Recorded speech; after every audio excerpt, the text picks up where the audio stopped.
नमस्कार। आज हम बात करते हैं दिल्ली मेट्रो रेल कॉरपोरेशन की और दिल्ली मेट्रो में मौजूद कंपनियों की। जो कंपनियां दिल्ली मेट्रो में काम कर रही हैं, मैं भी उसी एक कंपनी एनसीएस की कर्मचारी थी।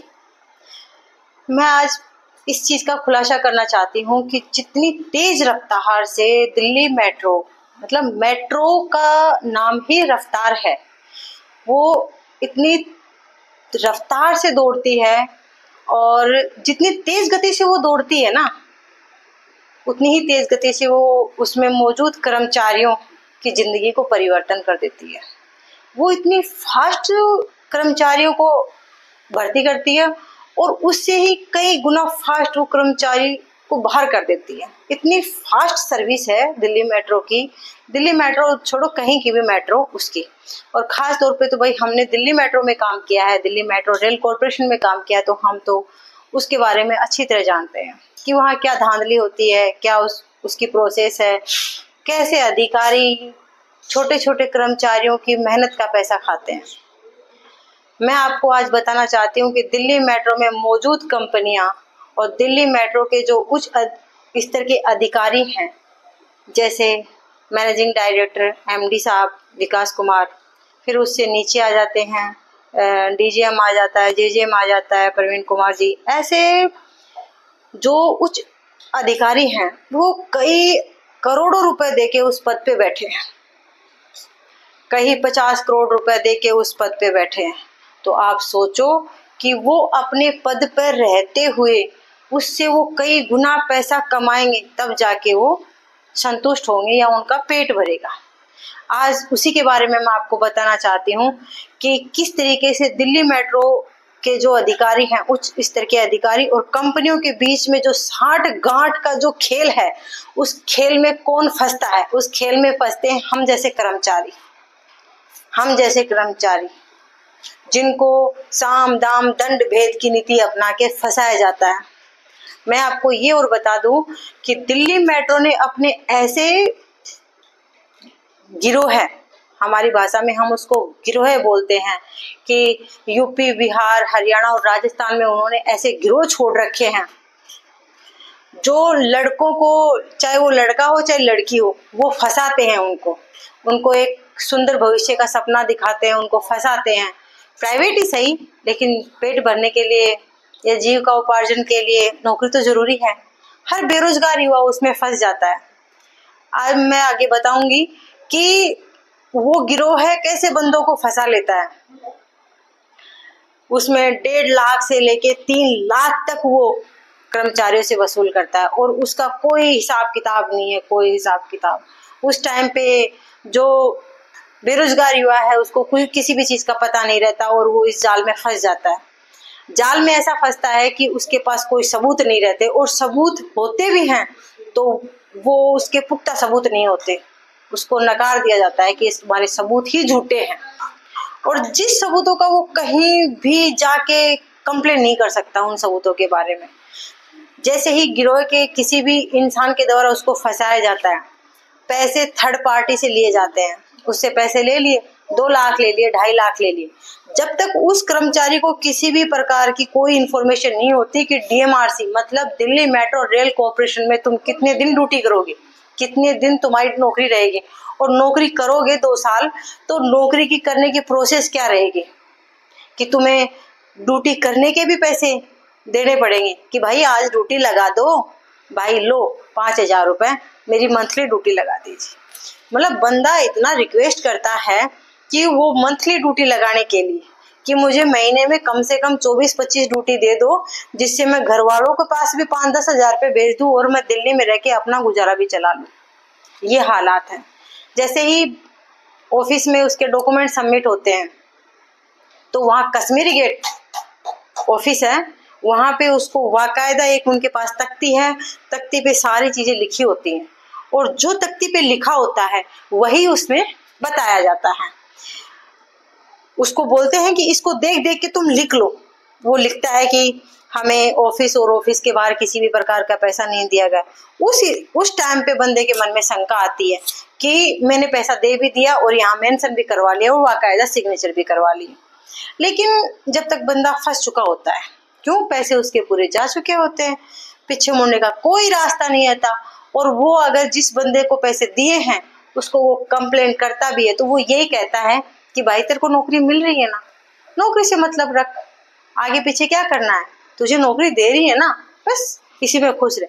तब तक उसको ये पता नहीं रहता कि उसकी नौकरी महज 2 साल की है, और 2 साल की भी नहीं, अगर उसका कैश मिसमैच हो गया तो वो टाटा बाय बाय 6 महीने में, 3 महीने में, 8 महीने में भी कर सकता है। वो एक उसकी क्रिटिकल पोजीशन होती है। जब बंदा उस ऑफिस में, सिकंदरपुर ऑफिस में जो ठेकेदार बैठते हैं कंपनी के, साहिल खन्ना, लव कुमार, लव सिंह, ये कई ऐसे चमचे बैठते हैं जो अपने आप को किसी प्रधानमंत्री से कम नहीं समझते। वो ऐसे रिएक्ट करते हैं कि पैसे देने के बाद में लड़कों को तो झांकने तक नहीं देते ऑफिस में, इतनी बुरे हालात हैं। और ये और बोलते हैं टाइम नहीं है तुम जाओ, इतनी बैडली बिहेव करते हैं उनके साथ, बहुत ही बुरा। उनके पास टाइम नहीं है उनकी बात करने का। सुपरवाइजर से उनको कोई मतलब नहीं रहता, जो है वो पैसे के बलबूते पे होते हैं, पैसे दो तमाशा देखो। उसके बाद में बंदा स्टेशन पे जाता है, इससे पहले की और प्रोसेस है, वहां एक 100 रुपए का स्टाम्प भी दिया जाता है, बाकायदा स्टाम्प। अब वो स्टाम्प, खाली स्टाम्प कहाँ से आता है कहाँ से नहीं आता, मैं इस चीज से अनजान हूँ। उस स्टाम्प पे वो सिग्नेचर करवा लेते हैं, खाली स्टाम्प पे, और बोलते हैं कि ये कंपनी का नियम है, जिसपे वो अपने मन मुताबिक कुछ भी लिख सकते हैं, कुछ भी कर सकते हैं। जब तक जो बेरोजगार युवा है वो बिल्कुल हर एक चीज से अनजान रहता है, हर एक।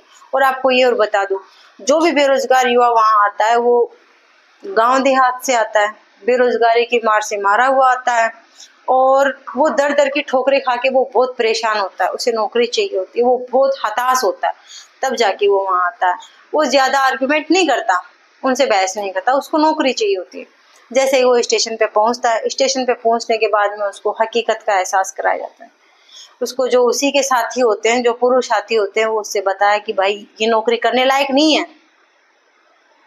उसी से उसको ट्रेनिंग मिलती है, महज 5-7 दिन की ट्रेनिंग, 3 दिन की ट्रेनिंग, और उसके आधार पे वो अपने उस 3 दिन 5 दिन की ट्रेनिंग के बाद में उसकी ड्यूटी लगनी शुरू होती है। और फिर होता है दौर कमाई का।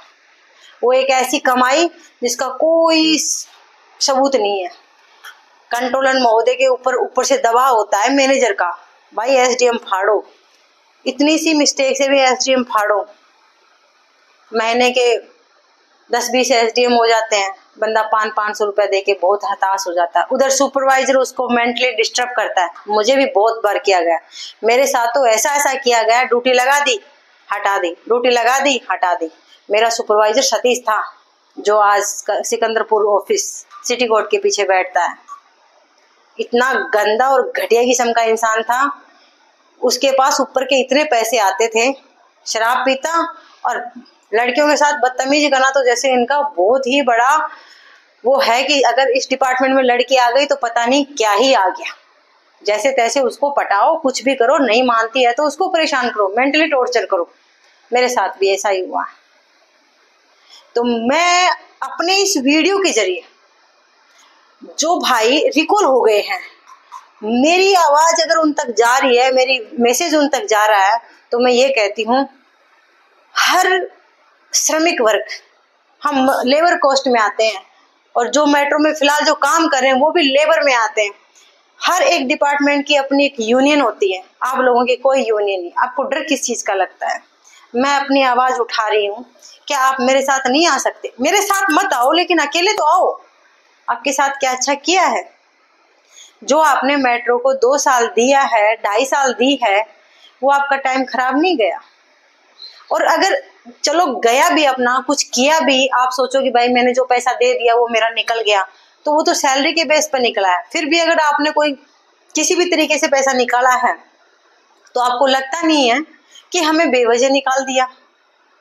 मैं उन भाइयों से कहना चाहूंगी, आओ और इस मेट्रो में जो गंदगी फैल रही है उस अभियान में मेरा साथ दो, और आगे आओ अगर हम ही आवाज नहीं उठाएंगे तो मेट्रो में ये भ्रष्ट कर्मचारी, जो भ्रष्ट उच्च अधिकारी, ये ऐसे ही करते रहेंगे।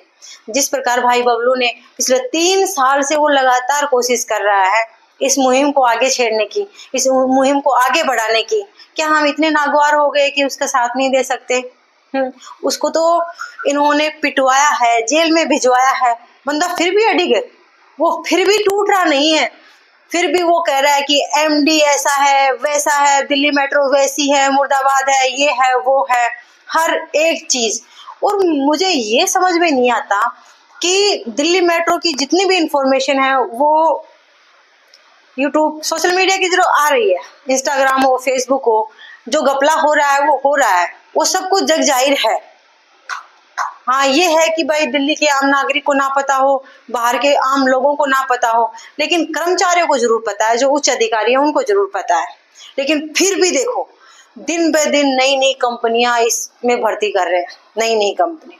अब वो है सीएमसी ऑफिस में निवेदिता मैडम, अब उसको एक लूट का खंबा बना दिया है, अब वो लूटने के लिए आई है। अरे मैडम, ये देखो, चलो आप तो सरकारी कर्मचारी हो, थोड़ा ज्ञान उस एमडी को नहीं दे देती हैं, उस विकास गुप्ता को नहीं देती कि जो करप्शन है ये ऐसे कम नहीं होगा?